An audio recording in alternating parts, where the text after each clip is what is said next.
Good morning, students. This is your Hardcore 2 class. In this class, let us study about structure of chromosomes.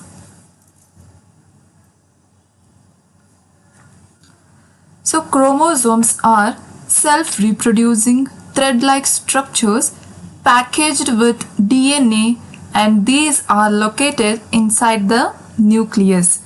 Here, chroma means color and soma means body because they are easily stained with the basic dyes, that is, it may be carmine, hematoxylin, and also crystal violet. So these are the colored bodies. Chromosomes play a very important role in carrying the information through genes on them. Hence, they are called as fundamental vehicles of heredity. So, chromosomes are called as fundamental vehicles of heredity because they are going to carry information through the genes. They play a vital role in mutation, variation, and also in evolutionary development of species. And they are capable of duplication and maintaining their morphological and physiological properties through successive cell division. And chromosomes were first observed by Hofmeister in the year of 1848 in the nuclei of pollen mother cell, and these chromosomes were named by W. Waldeyer in the year of 1888. These chromosomes are not visible in active nucleus due to its high water content but are clearly seen during cell division. The morphological study of chromosomes are done by Hitz, Kuvanda, Gator, and also Kaufman. Next is the prokaryotic chromosomes. The prokaryotes usually have only one chromosome bearing little morphological resemblance to eukaryotic chromosomes. Among prokaryotes, there is considerable variation in a genome bearing genes. In this case, the organism is provided with only a few genes in its chromosomes, and the number of genes may be as high as 150 in some larger bacteriophage genomes. In E. coli, there are about 3000 to 4000 genes organized into its one circular chromosomes. Next is a eukaryotic chromosomes. In eukaryotes, the chromosomes are well organized and even more complex structure than the prokaryotic chromosomes. So these are well organized structures. The eukaryotic chromosomes are of two categories. The first one is the autosomes, and these autosomes are chromosomes bearing genes for the somatic characters. And also allosomes. These chromosomes are involved in the determination of sex of an individual. So, sex of an individual is determined by the allosomes, and these are also called as heterosomes. 6 chromosomes are of two types, that is X chromosomes and Y chromosomes. The characters by which a set of chromosomes of a species is identified as their karyotype. So karyotype is a set of a chromosome of a species. When karyotype of a species are represented by a diagram, then such a diagram is called as a ideogram. So the diagrammatic form of a karyotype of a species is called as a ideogram. So next is the chromosome number.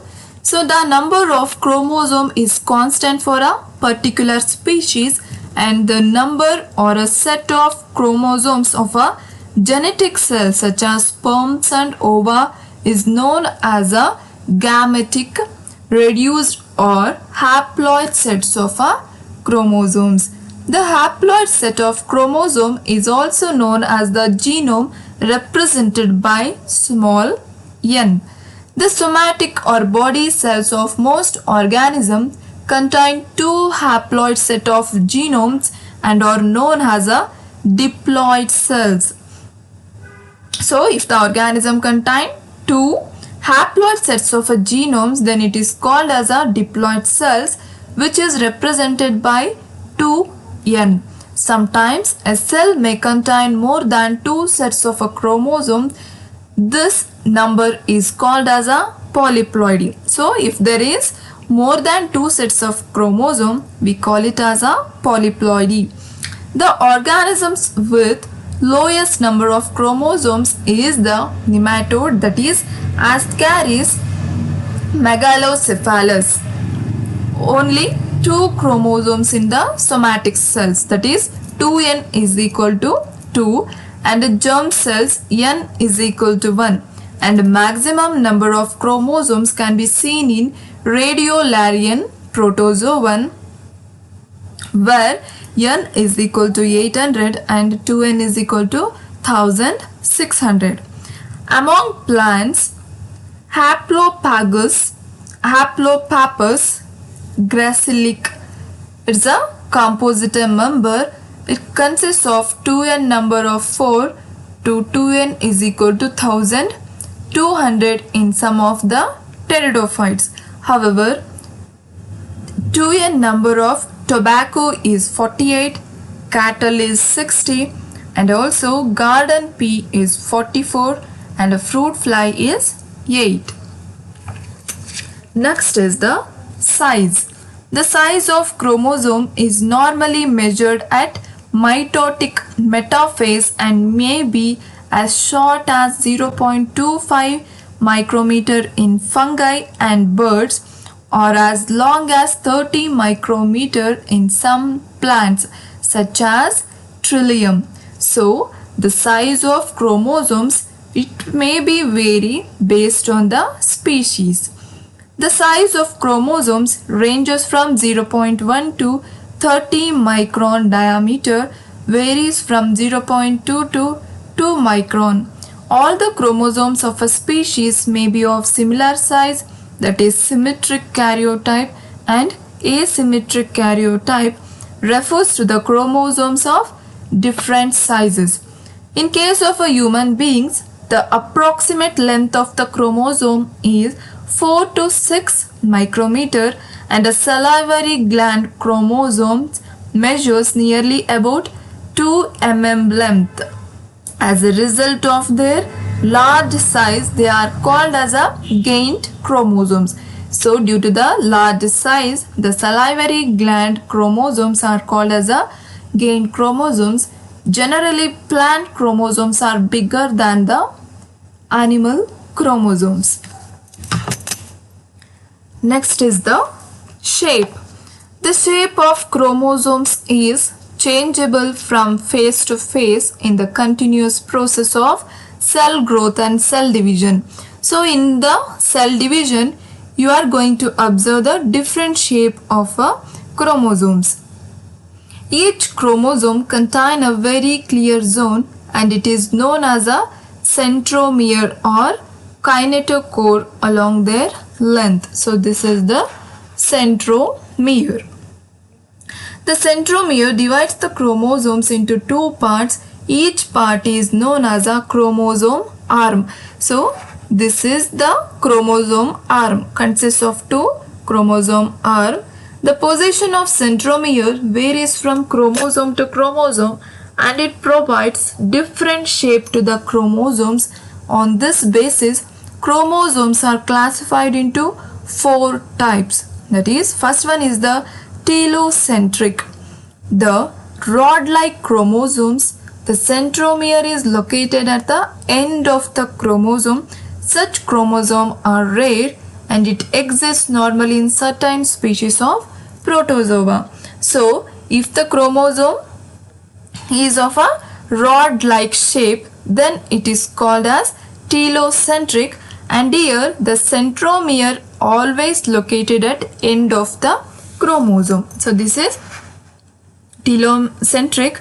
Here the telomere, centromere is located at the end of the chromosome and it is rod-like in structure. Next, second one is the acrocentric. These are also rod-like chromosomes having a very small arm and a very long arm. So in the acrocentric, we are going to observe the centromere and a very small arm and also very long arm. Next is the submetacentric. These chromosomes are J or L shaped. So the shape is J or L having unequal arms. So arms are unequal. Next is the metacentric. So these chromosomes are V-shaped and they have arms equal in length. So both the arms are equal in case of metacentric and they are the characteristics of amphibians. So telocentric is going to represented by the species of protozoa, while the metacentric it is the characteristics of a amphibian species. So next is the structure of a chromosome. A typical chromosome has an elongated cylindrical body with two arms. It consists of pellicle, matrix, chromatid, chromonema, chromomeres, centromere or primary constriction. So centromere is also called as a primary constriction. Next, telomere, secondary constriction, nuclear organizers and also satellite bodies. So in the diagram you are going to observe this is the matrix. So inner matrix, next pellicle, outermost covering called as pellicle, then centromere, chromomere and chromonema. Next is the telomere, that is end tip of the chromosome, telomere, and also satellite bodies, that is sat bodies. So now let us discuss one by one. So first one is the pellicle. So it is the outermost covering of chromosome and it is thin and formed of achromatic or non-genetic material. So it is achromatic or non-genetic material. Next is the matrix. The pellicle is going to enclose a mass of homogeneous non-genetic material called as a matrix and it helps in keeping the chromonemata within the bounds. So matrix is going to keep the chromonemata within the bounds. So next is the chromatid. At mitotic metaphase, each chromosome consists of two symmetrical structures called as a chromatids. And both chromatids are attached to each other only by the centromere and become separated at the beginning of anaphase, where the sister chromatids of a chromosome migrate to the opposite poles. So each chromosome is going to consist of two symmetrical structures and these are called as a chromatids. So these are the chromatids and these are going to separate at the beginning of a anaphase stage. So next is the chromonema or chromonemata. During mitotic prophase, the chromosomal material become visible as a very thin filamentous called as a chromonemata. So during the prophase, the chromosomal material are going to become a very thin filamentous like structures and these are called as a chromonema or chromonemata. So these are the filament like structures. And a chromonema represents a chromatid in the early stages of condensation. Therefore, chromatid and chromonema are two names for the same structure and a single linear DNA molecule with its associated proteins. The chromonemata form the gene bearing portions of the chromosomes. So, the chromonemata where the gene bears or the position where the gene is going to locate is the chromonemata. The nature degree of coiling of chromonemata is variable in meiotic and mitotic chromosomes. In meiotic chromosomes, two distinct coils are observed, that is chromonemata. In this case, there will be the coiling occurs and it is of two types. One is called as a major coil, which consists of 10 to 13 gears. The other is called as a minor coil, which has more number of gears. The coiling may be either paranymic, where the coiling can be easily separated. That is, the chromonemata, when it is going to coil, if it is easily separated, then it is called as paranymic. But sometimes the coiling cannot be as easily separated and it is called as a plectonymic. So next is the chromomeres. The chromomeres are a bead-like accumulation of a chromatin material that are sometimes visible along interphase chromosomes. So, the bead-like appearance of a chromosomes in the interphase stage is called as a chromomere. Next is the centromere. It is also called as a kinetochore. There is a lighter staining narrow region in the chromosome and is called as a centromere, and this narrow region is in the form of constriction, hence it is called as a primary constriction. And the parts of a chromosome while lie on either side of the chromosomes are called as a arms, and the shape of chromosome is determined by the location of the centromere.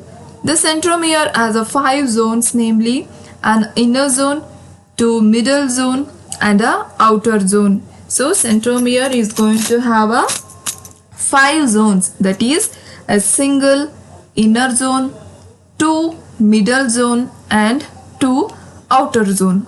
The middle region is formed of one or more chromomeres.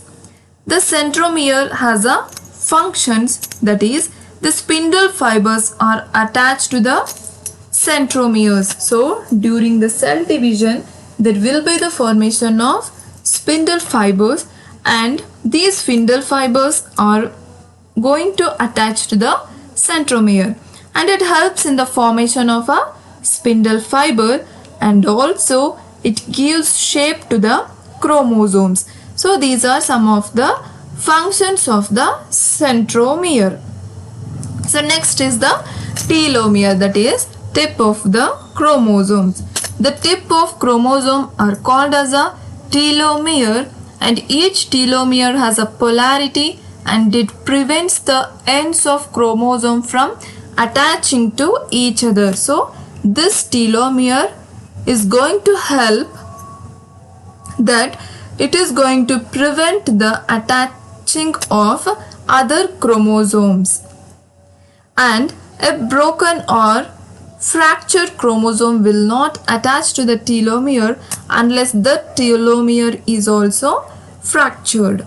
The cut ends of a chromosomes are unstable and may unite with the broken end of other chromosome and resulting in change of a morphology.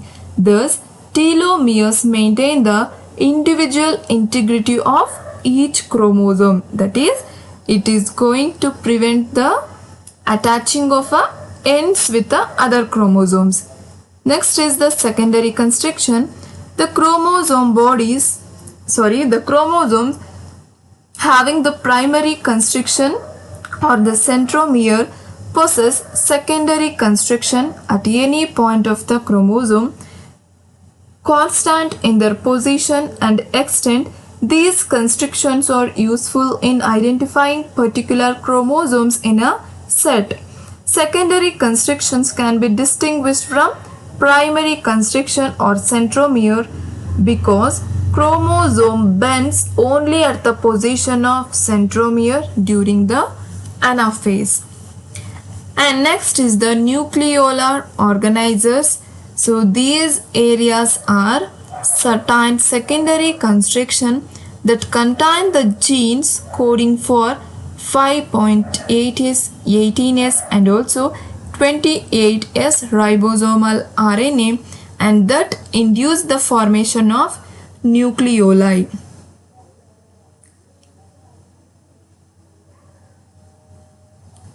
Next is the satellite. The secondary constriction is subterminal in position, and the small piece of chromosomes located beyond the secondary constriction is called as a satellite. So in the diagram you are going to observe, so this is the secondary constriction, and beyond the secondary constriction we are going to observe the satellite bodies. So it is a round elongate body and its diameter may be same as that of parts of the chromosome. So chromosome with the satellite are called as a sat chromosomes. That is sine, acido, thymonucleo, nico. And the satellites are usually single, but in rare cases there may be two or more. So because in some of the cases the satellite bodies may varies, that is 1 to number of many satellites. Next is the karyotype, and the karyotype usually refers to entire set of chromosomes present in a cell, and the 8 pairs of chromosomes of an onion cell, that is Allium cepa, constitute a karyotype. That is karyotype is a entire set of chromosomes in a cell.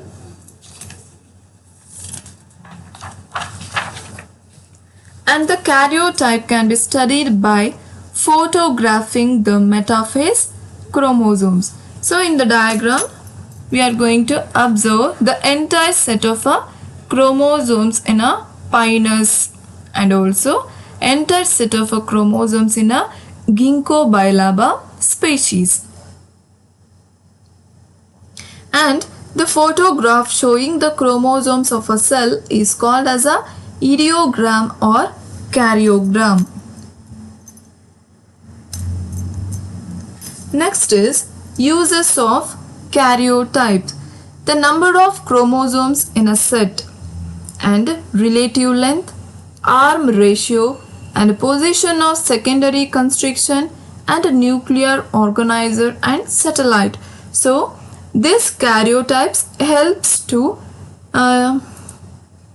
know all the parts of a chromosomes, and the karyotype of different species are sometimes compared, and similarities in karyotypes are presumed to represent the evolutionary relationship. So these karyotypes helps to know the evolutionary relationship of a species, and also karyotypes suggest primitive or advanced features of an organism. It may be symmetric or asymmetric, and also karyotype exhibiting large differences in smallest and largest chromosomes of a set and containing fewer metacentric chromosome, and is called as asymmetric karyotype. In comparison, a symmetric karyotype and asymmetric karyotype is considered to be relatively advanced feature. So asymmetric karyotype is always considered as a advanced features. So this is about the chromosomes. the number of chromosomes, the shape, size, and also structure of our chromosomes. Thank you.